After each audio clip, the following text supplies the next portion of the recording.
over, you too. Stay your ass at the house. Nigga, you almost got ripped in half.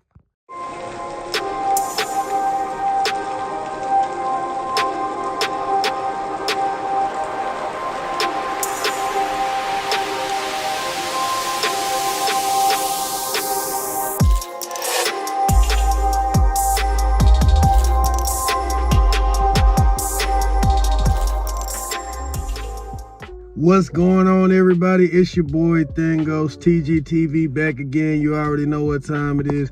Yeah, you know, I'm freshly dressed like $1,000,000. You already know, man. At the school that I work security at, they're having either dress up or dress down day.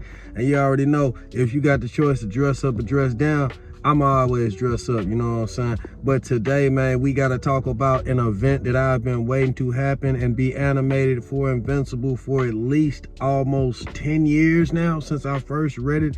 Conquest versus Invincible happened today officially. The episode is out right now, and it is pure cinema. Jesus Christ. Like, bruh, it was a couple of things that I was worried about when I first heard Jeffrey Dean Morgan open his mouth and I heard his voice and how he sounded as Conquest. I'm gonna be real, I ain't really like it like that. A lot of people was like pretty much giving their thoughts on it. It was a lot of backlash. You had people that was just trying to blindly defend it and stuff like that. But I'm gonna tell y'all something right now. I absolutely love Invincible. I am a huge fan of Invincible. There's a lot of other things that I really love and I really enjoy. And I feel like if you're really a fan of something, if you really love something, you can be honest if you don't like something. You don't just gotta blindly defend it. Like, you can just keep it real. And I'm just honest, I ain't really like it like that. I was waiting for the iconic line, stand ready for my rival worm, in the last episode. And when I first heard that voice, I'm gonna just be honest with y'all, man. I did not like how Jeffrey Dean Morgan sounded as the character of Conquest. Way before this show even got popular, way before people were speculating on voices, way before people was doing verses like Saiyans versus Viltrumites, Viltrumites versus Kryptonians. I did all this stuff, and I'm not even trying to brag or nothing like that. I feel like that's also how I hurt my channel. I made so much of these videos way too early, way ahead of the curve, before a lot of people even knew who Invincible was and before a lot of people was even checking for Invincible. But I said for the longest time, I felt Ron Perlman would be the perfect voice for Conquest. Now I'm hearing people talking about Ron Perlman need to be the voice of Thrag and all that. I think he'd be an amazing voice for either character. But it's just like, bruh, I've been campaigning for Ron Perlman to be in this series for the longest. And now I'm just now starting hearing people talking about it. I still stand by his voice for Conquest. I think he would be the perfect Conquest. However, in saying that, the longer I watched this episode, the more I watched the fight, the voice did kind of grow on me. I really loved how Jeffrey Dean Morgan was delivering a lot of his more iconic and a lot of his more like just crazy lines that there was, you know, the exchanges that they was having back and forth during the battle. He grew on me a bit, and I started enjoying Jeffrey Dean Morgan's portrayal a whole lot more. But I'm gonna just be real with you. If I had the choice, I would still go with Ron Perlman as the voice of Conquest.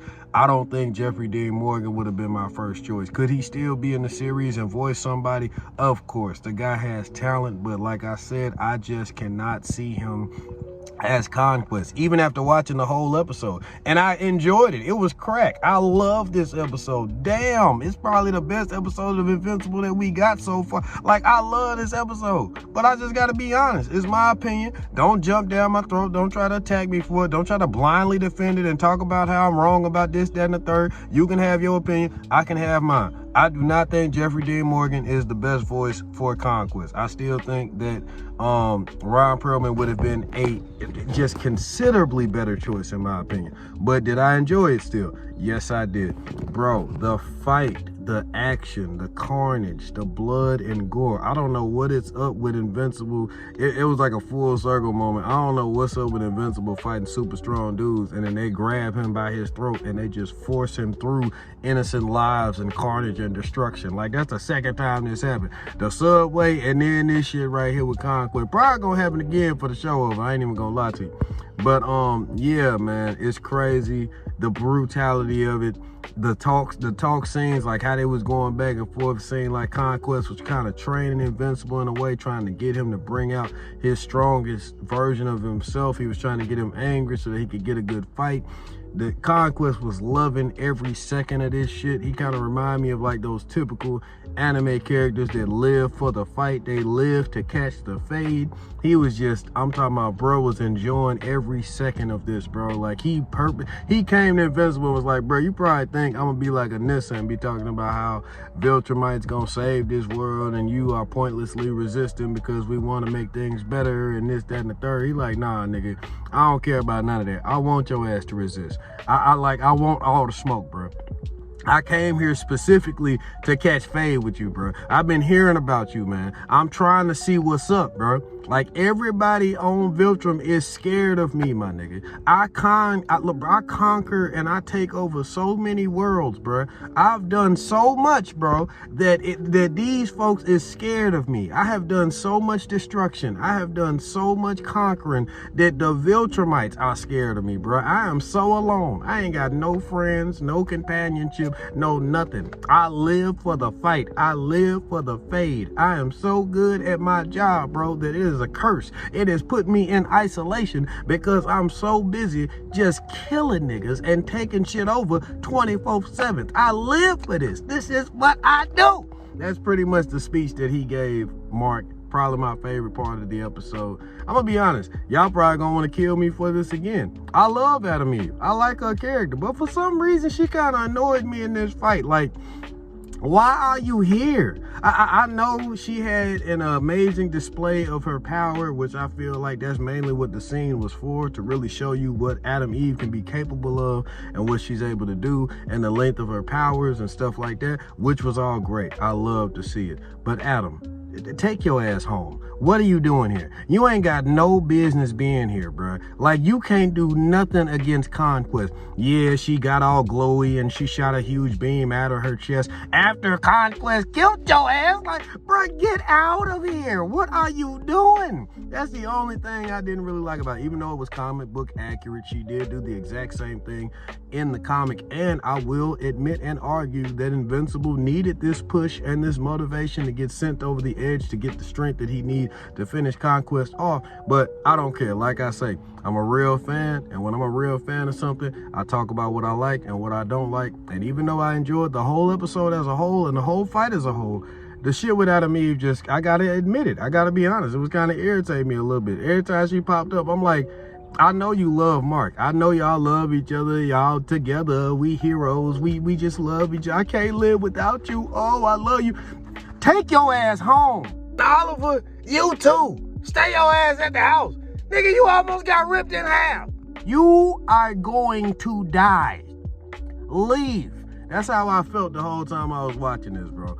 But yeah, amazing. The episode, 10 out of 10. The whole funeral, the scene that they had with Rex, honoring him and all that, once again, comic book accurate.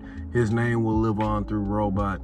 The moments that we had with the characters, you know, the downtime at the end was well needed and good as well, because the entire episode was just straight hands. Just the entire episode was hands, bro. The entire episode was straight hands, bro. And then at the very end, they started setting stuff up for future seasons.